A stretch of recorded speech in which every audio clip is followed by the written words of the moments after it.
creatures. So let us move on.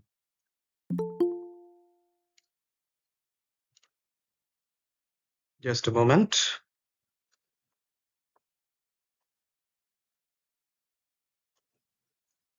Yes, we will start. Okay, I'll share the screen with you so that you can look at the poem.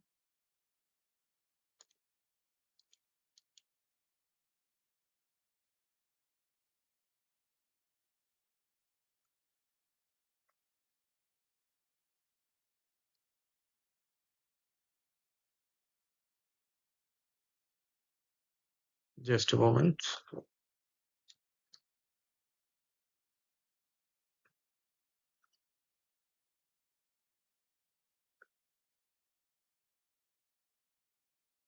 Yes, I think you can see the text now. Okay, you can see the text. Paradise Lost here. Okay, we'll start from line number 220. As I was telling you, Milton is describing the huge bulk of Satan, and he is now describing him with this sea beast or sea monster, Leviathan.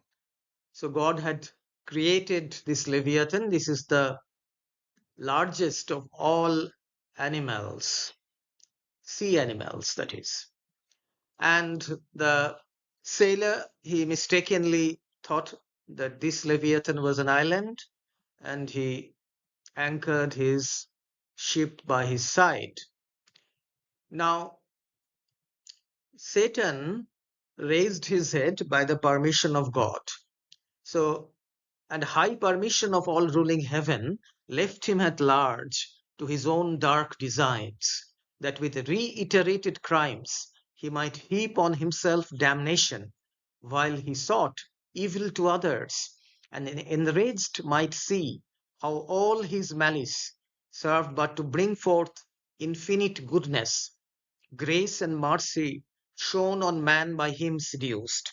So here, obviously, Milton is saying that Satan had seduced, or he will be seducing the first man and the first woman, Adam and Eve, and that would lead to their downfall. But he, whatever evil designs he will harbor against God's, you know, God's wish of creating good, actually he will not succeed, because even though he will go on doing evil with reiterated crimes, repetition of his crimes, ultimately he will not succeed. So he will heap on himself eternal damnation, that is, eternal punishment in hell and chaos. His design is to do evil to others, that is, evil to mankind, to the angels, and to God himself. So he will only be made more and more angry. He will become angry and furious when his designs will not succeed.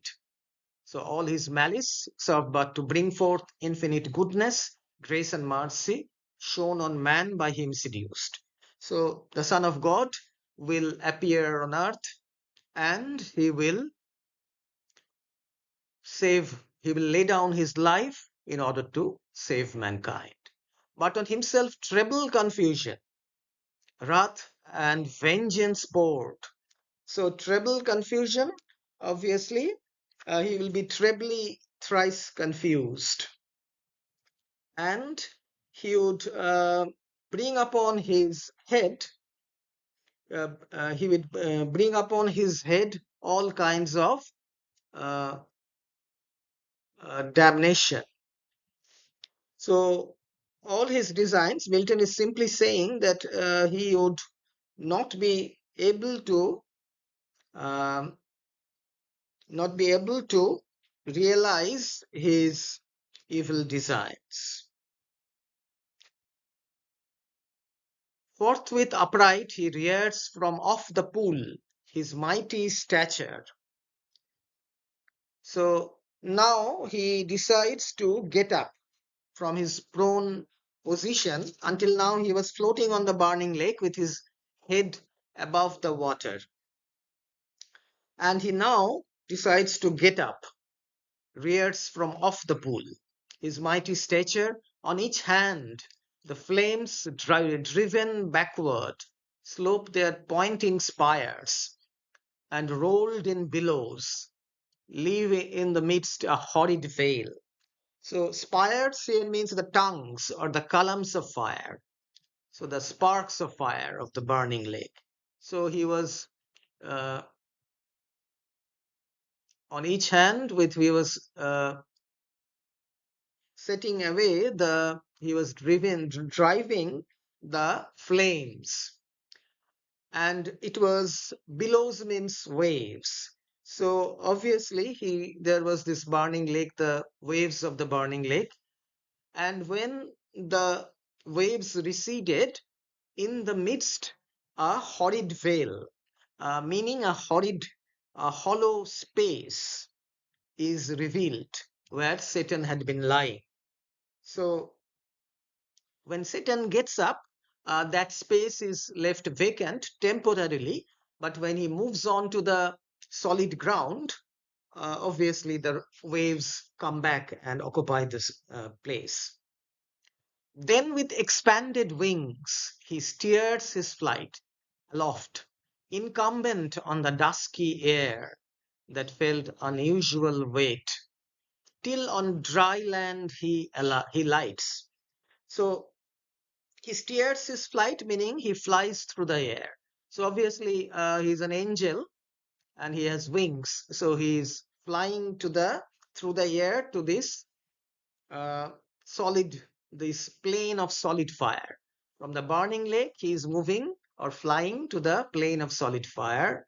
He steers himself aloft, meaning high, incumbent, that is leaning or floating on the dusky air, that is resting or lying, Latin incumbens.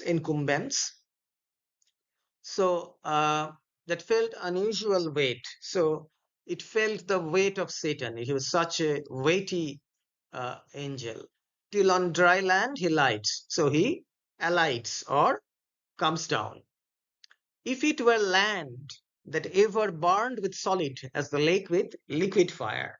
So the land where Satan has landed is burning. It is burning with kind of solid fire, not with liquid fire. The fiery lake was burning with liquid fire, but here this plane is burning with solid fire. So nowhere these rebel angels can escape from the fires of hell. And such appeared in hue as when the force. Now again there will be another epic simile. So this is the second, I think the third epic simile.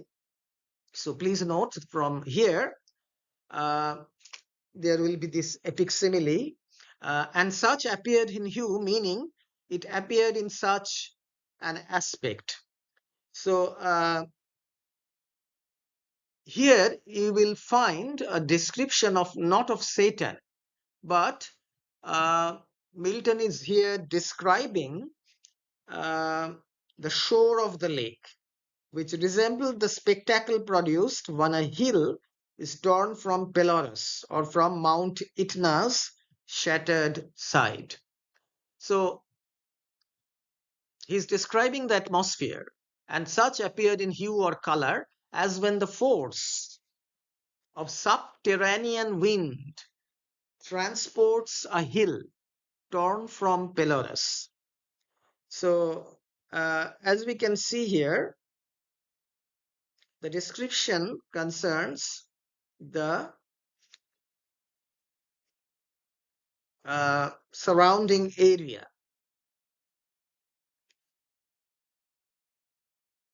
And as we can see here, the meaning of the passage is actually, now Pelorus, what is Pelorus? Subterranean means underground, the wind that is blowing, that is there under the ground. Subterranean, sub means under, it's a Latin prefix. Transports a hill, transporting meaning it detaches a hill. Torn from Pelorus. Pelorus is the cape at the northeast corner of Sicily. Sicily is an island adjacent to Italy, as you know, opposite to Italy. And it is not from Etna. Etna is the volcano, the volcanic mountain. And though, of course, Pelorus is not a volcano itself. So this is the first epic simile here, the description when the subterranean wind, the wind that is there, the inflammable materials are, inflammable means which are prone to burn. So inside the volcano are kindled by the winds which cause an earthquake, and that earthquake will, the explosion that will occur and the vaporization that will occur, that will, the sheer force of that explosion will separate or detach this part of the hill torn from Pelorus, or the shattered side of thundering Etna. Thundering Etna, of course, meaning the volcano when it is in, when it is erupting, when lava, molten lava is coming out of its mouth. Etna is a volcano, and the Roman poet Virgil, he gives a description of Etna in eruption in the Aeneid, in Book 3, lines 571 to 577.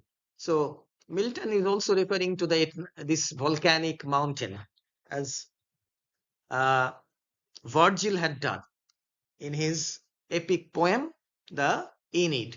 So whose combustible and fueled entrails, thence conceiving fire. So as I was saying, the combustible means inflammable, which is prone to take catch fire, and fueled entrails. So they are kindled by the winds, they take fire. It conceiving fire means they catch fire. Sublimed with mineral fury. Sublimed with mineral fury means that their conflagration and explosion, or a kind of a vaporization, add to the effects of the earthquake, aid the winds, and leave a singed bottom, all involved with stench and smoke. So obviously, the soil of hell, what is the soil of hell like? Remember, Milton is comparing the soil of hell here with these, he's using these epic similes to compare the soil of hell with the combustible fire inside these volcanoes. The soil of hell is like the scorched and smoking floor of a volcano after its eruption. So the volcanic eruption is preceded by an earthquake. So stench means foul odor, and smoke, of course, you can understand. Such resting found the soul of unblessed feet. So uh, now sublimed, I'll just mention this. Sublimed, this particular word, sublimed with mineral fury, it means converted into flame or vaporized. So the word sublimate is used in chemistry to mean to raise a solid substance into vapor by heat, applying heat to it. So a solid substance is converted into a vaporous state by the application of heat. So here Milton is using this term from chemistry, sublimed with mineral fury. So unblessed feet. Whose unblessed feet? The unblessed feet of Satan. So Satan flew from the burning lake where he was lying to this also the burning solid plain. So he will not be able to escape the fire, the extreme hotness of the area. So as we can see, there is all these descriptions. There is this reference to Pelorus, which is the northeastern side of Italy, in Sicily.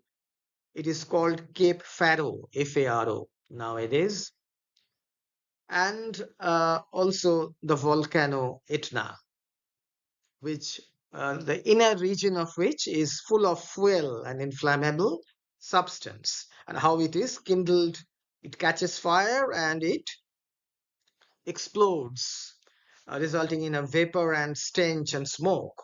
So the smoking floor of the volcano is compared to the burning uh, solid plain, where Satan comes.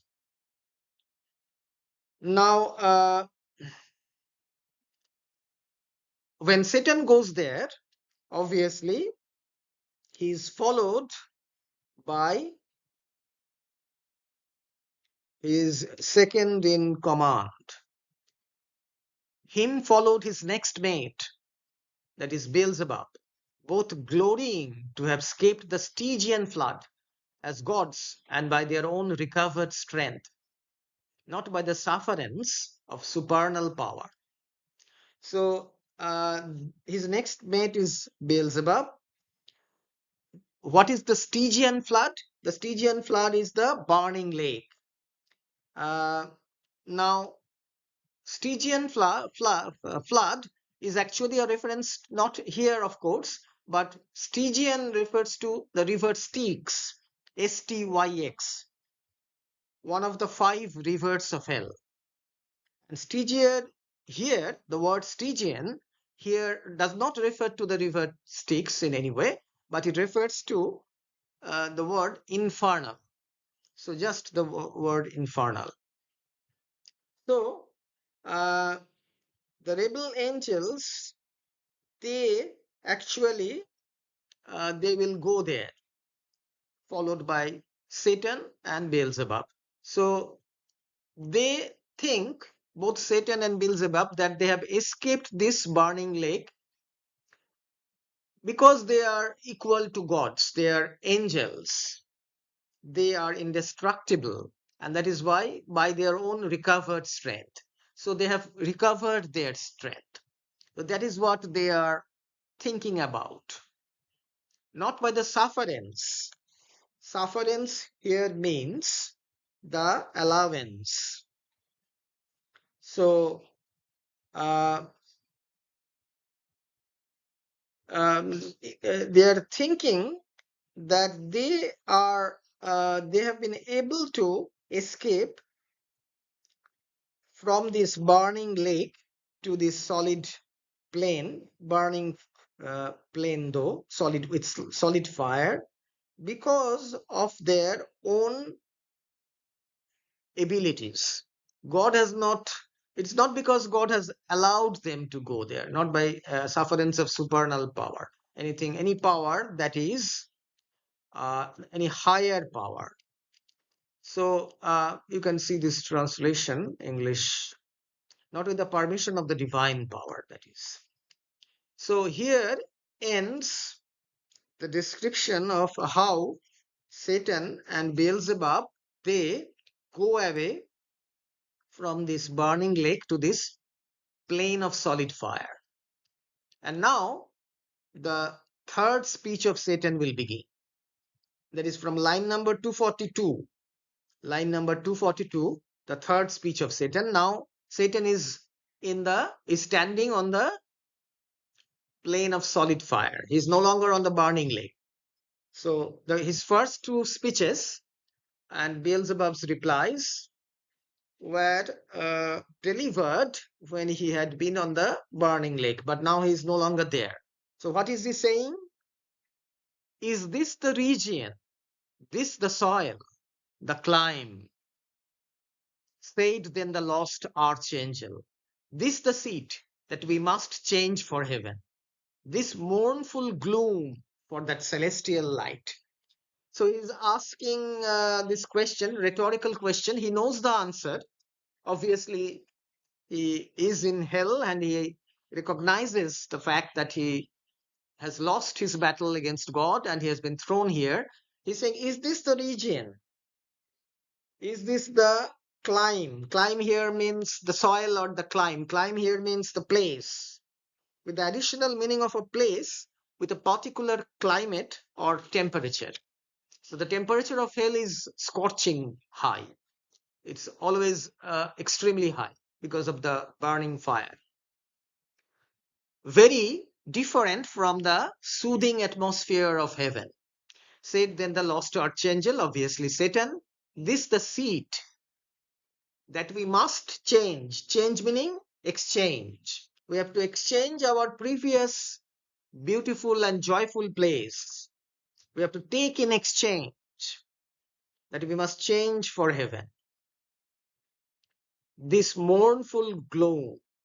So instead of heaven, we are to have this particular place. For that celestial light, the divine light. No divine light shines here. Be it so, since he who now is sovereign can dispose and bid what shall be right. So he's saying, let it be. I am not unduly concerned with this place, with this gloomy and infernal place. It's very a kind of a miserable place. Who now is sovereign, obviously sovereign or supreme. He is referring to God, who is now all powerful. He can dispose and bid what shall be right. So it is according to his wish. He is powerful enough to place us here. So he's saying this. He is appearing, Satan is trying to give Beelzebub the impression that he is not at all worried or anxious to have lost heaven, the joys of heaven. So he is a kind of trying to maintain a kind of a don't care attitude, as it is called. So the region of light and happiness has been changed to the region of darkness and gloom in hell. But he is quick to get over this and he is reconciled to his lot. It may be very painful. It is painful. So God is now a supreme ruler and he can dictate terms to them and command them to do what he thinks to be proper. But he's saying, farthest from him is best. Actually, farthest, whom reason hath equaled, force hath made supreme above his equals. So he's saying it is better to live, or best to live farthest from God, who though equal to them. So God is equal to them, not superior. Only he is superior because uh, by his sheer force, because he has greater power, because of the thunderbolt. Whom reason hath equaled. Reason hath equaled meaning both God and Satan. Satan thinks so, that they are equal in terms of reason. But it is only by a little bit of extra power that God has got. So he is appearing to be powerful, more powerful. Force hath made supreme above his equals. Farewell, happy fields where joy forever dwells. Hail horrors, hail infernal world, and thou profoundest hell, receive thy new possessor. So he is saying that farewell, happy fields. Obviously, he is bidding farewell to the heavenly places where eternal joy dwells and is welcoming the gloomy and horrible region of hell. So he's describing himself. Hell means is welcoming. Hail horrors, hail infernal world. And thou profoundest hell. So this is the most profoundest part of hell. Receive thy new possessor. He is describing himself as the new ruler of the deepest hell. One who brings a mind not to be changed by place or time. So these are very famous words. famous lines in Paradise Lost, Book 1, and they are often quoted. So I am an individual or a being who does not bring a mind that will change with the change in place or time. So that place has changed. I was a resident of heaven earlier, but now I have been thrown into hell. Be it so. It doesn't matter. The time has changed. The mind is its own place and in itself can make a heaven of hell, a hell of heaven.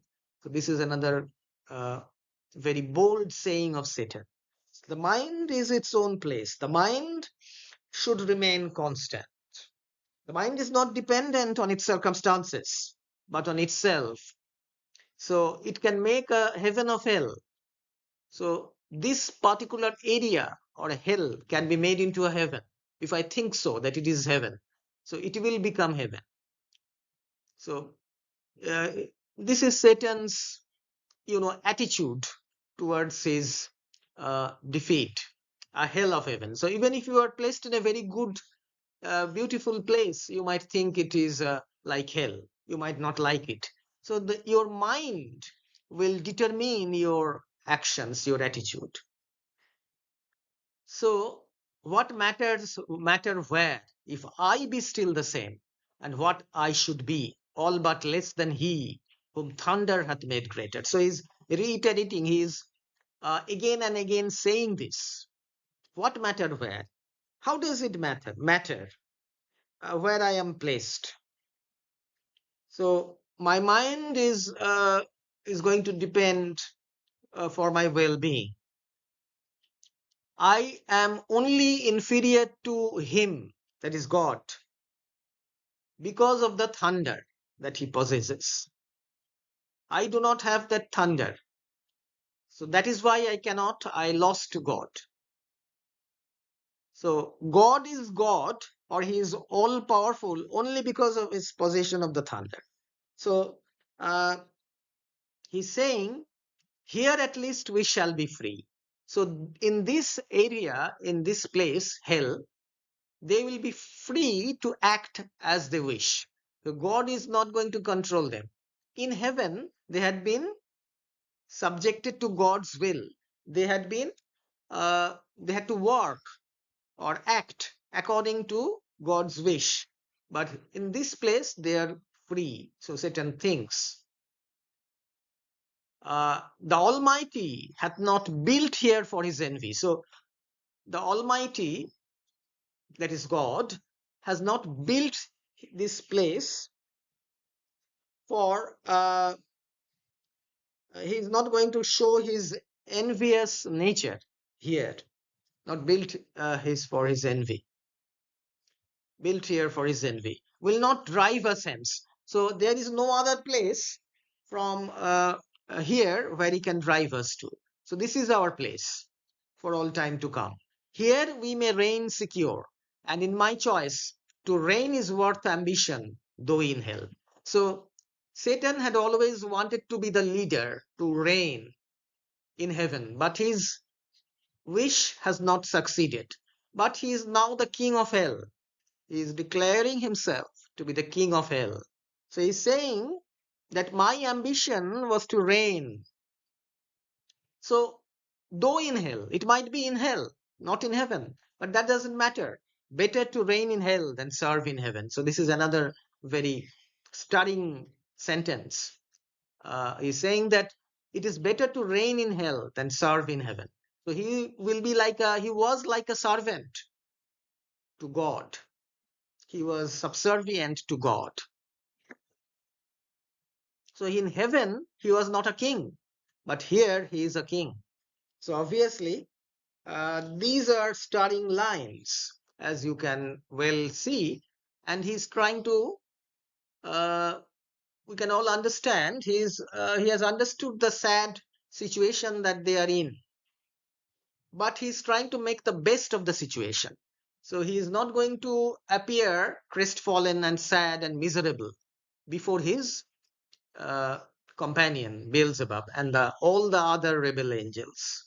So he has to appear very, happy, as it were he were very happy, uh, being the king of hell.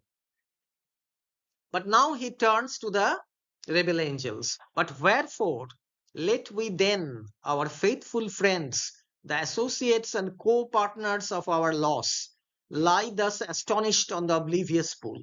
So he's saying to Beelzebub that our faithful friends, that is the rebel angels, they are now lying on the burning lake. Still, they are unconscious and they are still lying on the burning lake. Why are we allowing them to stay in this way, remain in this way? Oblivious pool. Pool is not oblivious. It's a transfer epithet. The uh, rebel angels are oblivious, meaning they are unconscious. And call them not to share with us their part in this unhappy mansion. So he's saying that this unhappy mansion, this unhappy palace, that is hell, so we should call them to share with us the miseries, or whatever, or once more with rallied arms to try what may be yet regained in heaven, or what more lost in hell. So he's saying that let us try once more with rallied arms, that is, let us with renewed strength and with resuscitated uh, strength and energy, let us try what can, if we can regain our place in heaven, or what more lost in hell, or what more can we lose here in hell. There's nothing more to lose. This is the ultimate punishment that God has inflicted on us. So this speech, third speech of Satan, as you can see, it is a very important speech. And here uh, that Satan declares his objective, that he is going to rule here as the king of hell. And he's boasting that the change in place and atmosphere, surroundings, will not change his mind. So the mind is its own place. So he will think that it is like heaven. So let us, I think you have understood the speech of Satan, and he's trying to appear brave and very courageous, and a kind of a nonplussed attitude. Let us move on to the next part. So Satan spake, and him Beelzebub thus answered. So Beelzebub is now going to answer. Beelzebub's second speech. This is Beelzebub's second speech. Leader of those armies bright, which but the omnipotent none could have foiled, if once they hear that voice, their liveliest pledge of hope in fears and dangers, heard so oft in worst extremes, and on the perilous edge of battle, when it raged in all assaults, their surest signal. So it's a long line, long sentence. So I will just break up and explain. So uh, Beelzebub, after hearing this speech, this stirring speech, he says, he addresses Satan as a leader of those armies bright. So the bright army. So here Satan is described as the uh, leader of the bright armies of the fallen angels, which but the omnipotent. Beelzebub also does not use the word God. So the omnipotent meaning the almighty, none could have foiled. Foiled meaning none could have defeated. So only the omnipotent, who is all powerful, he could have defeated us.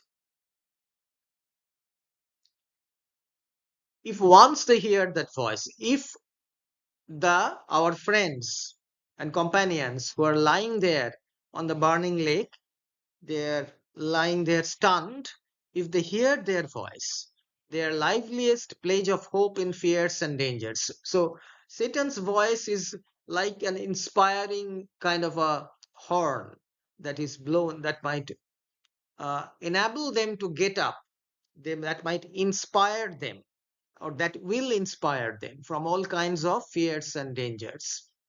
So hard, so oft in worst extremes, when during the battle Satan had always encouraged them, and on the perilous age of battle when it raged. So perilous age of battle, obviously, when they had been fighting this very difficult battle.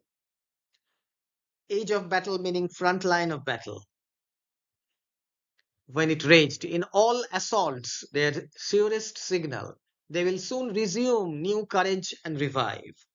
So Beelzebub is very much certain that if Satan addresses them loudly, they will hear his voice and they will get up.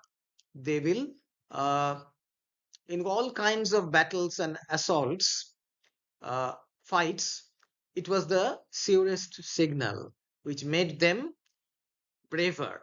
So they will soon resume new courage and revive, though now they lie, groveling and prostrate on yon lake of fire. But now they are lying on this lake of fire, groveling in a very abject manner, prostrate, with face downwards. As we erewhile, astounded and amazed, no wonder, fallen such a pernicious height. So he's saying we ourselves had been stunned when we fell from such a uh, pernicious height, meaning um, tremendous or great. It comes from the Latin word pernicies, Pernicies, which means destruction. So Beelzebub is saying Satan and himself, they had also been stunned because of the fall from heaven. And obviously, um the fallen or the rebel angels are likewise they are stunned. So here it is a very short speech.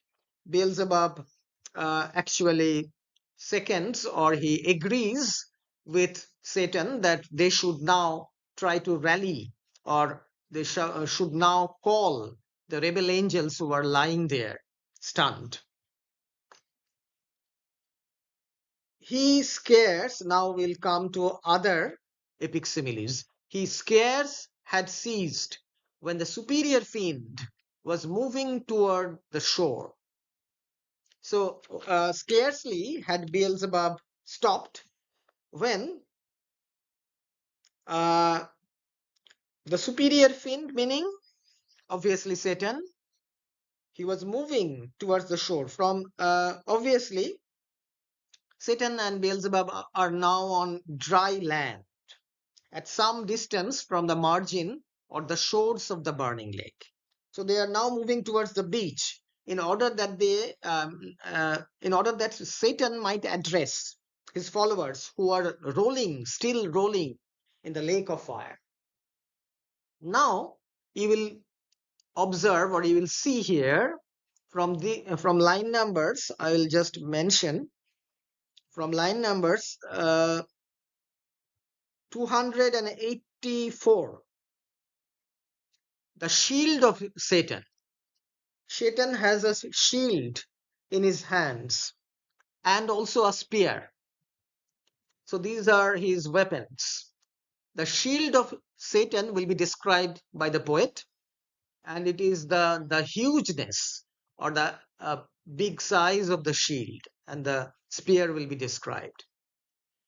Now let us read the description, this epic simile. Now the epic simile begins. His ponderous shield, ethereal temper, massy, large and round, behind him cast. So he was carrying this shield, which was, it was like very big uh, and heavy. Ponderous means heavy. So he was carrying this shield on his back, and uh, as we can see, it was made of ethereal temper. Ethereal temper meaning it was made of metal tempered or tempered in heaven. So obviously, you will understand that Satan, he was one of the leading angels in heaven, erstwhile known as Lucifer. So he had this shield made by the heavenly metals. So that is called ethereal temper, large and round. It was a large and round, of round shape, large and round, and behind him cast. He was carrying it on his back. Now, let's look at the description. The broad circumference hung on his shoulders like the moon, whose orb, through optic glass, the Tuscan artist views at evening from the top of Fisoli. So here comes the epic simile. The shield of Satan is here described with the moon. The moon when it is the full moon, when it is in the sky. And the image of the moon's orb to describe the broad circumference of Satan's shield is very appropriate. It brings out the largeness of the shield. And as we can see, whose orb, meaning its circumference, through optic glass. What is the optic glass? The optic glass is the telescope. So it was the early 17th century word for a telescope. So you have heard of Galileo Galilei. Galileo Galilei. The great Italian astronomer, Galileo Galilei. And Milton, when he was touring, while he was on his continental tour from 1632 onwards, he had gone on a continental tour. He had gone to Italy, perhaps to Florence, and there he had visited Galileo, who was then a prisoner. He was imprisoned for saying that the earth moved round the sun. So it was not according to the astronomical views of the church. They thought that the earth was at the center and sun and the other planets, they moved around the earth. So the church was angry with Galileo and he was imprisoned in a tower and in a place. Tuscan artist. Tuscan artist refers to Galileo.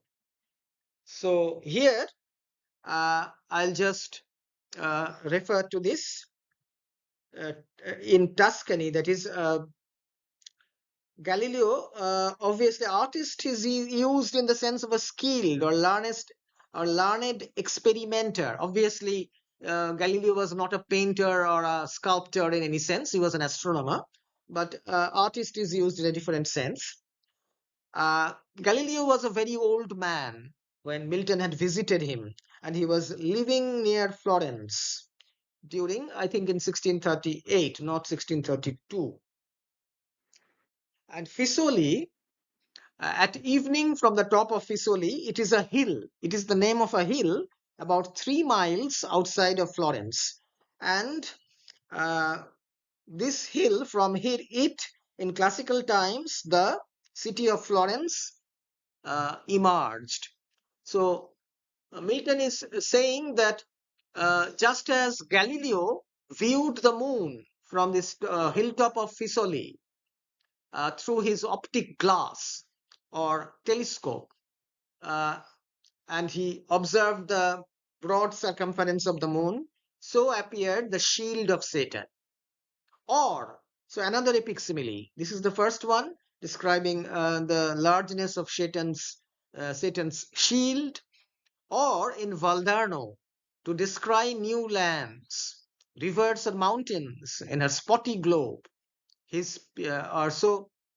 in Valdarno, meaning it is the Italian name for the valley of the Arno, Arno, in which Florence lies. So he is saying that either from the top of Fisoli, how Galileo was looking at the moon through his telescope, or in Valdarno, this area, this plain area, kind of the valley of Arno. From there, he looked at how to discover new lands or rivers on the moon, spotty globe. So spotty meaning the kinds of, the moon has some spots, uh, which in Bengali is called Chander Kolonko. I think you have heard this phrase. So the spotty globe refers to this. Globe here means, of course, the moon. So both these references are uh, this concern Galileo, the famous Italian astronomer. So he was trying to describe new lands, perhaps new countries in the moon, because the moon was a very new thing for the astronomers. It had not been obviously really examined. So this is the shield of Satan. But Milton is now going to describe his spear. That is another big weapon that Satan carries. His spear, to equal which the tallest pine hewn on Norwegian hills to be the mast of some great admiral were but a want. So his spear was so big. Uh, Obviously, his spear may be compared to the tallest pine tree growing on the Norwegian hills, the hills of Norway. So the hills of Norway were one of the main sources of timber for the rest of Europe. So Milton is referring to the Norwegian hills. Earlier he had referred to the Norwegian foam, the Norwegian Sea, the cold Norwegian Sea, with reference to the Leviathan, you will recall. So the tallest pine would appear to be short, to be the mast of some great admiral. Admiral meaning admiral. This word admiral, it formerly meant either the commander or the principal fleet of a ship. Actually, Milton is using this word in the latter sense, which has now become obsolete. It is no longer used, the principal ship of a fleet. Now, this word admiral is derived from the Arabic word amir, which means ruler. It is also used in Urdu and Hindi also, amir. In Bengali also, amir. It has come from this Arabic word, amir.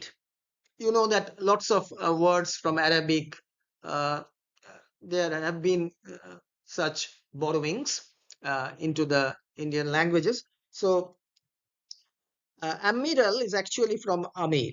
So it means admiral or the main ship of a fleet of ships. So of some great admiral were but a wand meaning a magic wand, a little magic wand. So obviously the immense size of the spear that Milton says that Satan is carrying, it cannot be compared to anything. Even the tallest pine tree growing on the Norwegian hills would appear to be a dwarfish in comparison. So you understand the epic simile. So he walked with to support uneasy steps over the burning marl, not like those steps on heaven's azure. So he is walking unsteadily. Satan is still has not recovered his full strength. So obviously he is kind of walking in an unsteady manner. Marl means soil or earth. The burning soil or the burning plain. Now his gait or the movement, Satan's movement, is not to be compared to those firm steps that he had taken on the heavens azure or the plains of heaven. So he had been, obviously, his former steps were much more firmer. And the torrid climb smote on him sore besides, vaulted with fire. So the torrid climb, meaning the uh, entire environment or the entire surroundings, it was so uh, scorching hot. It smote on him. It really was really scorching his body.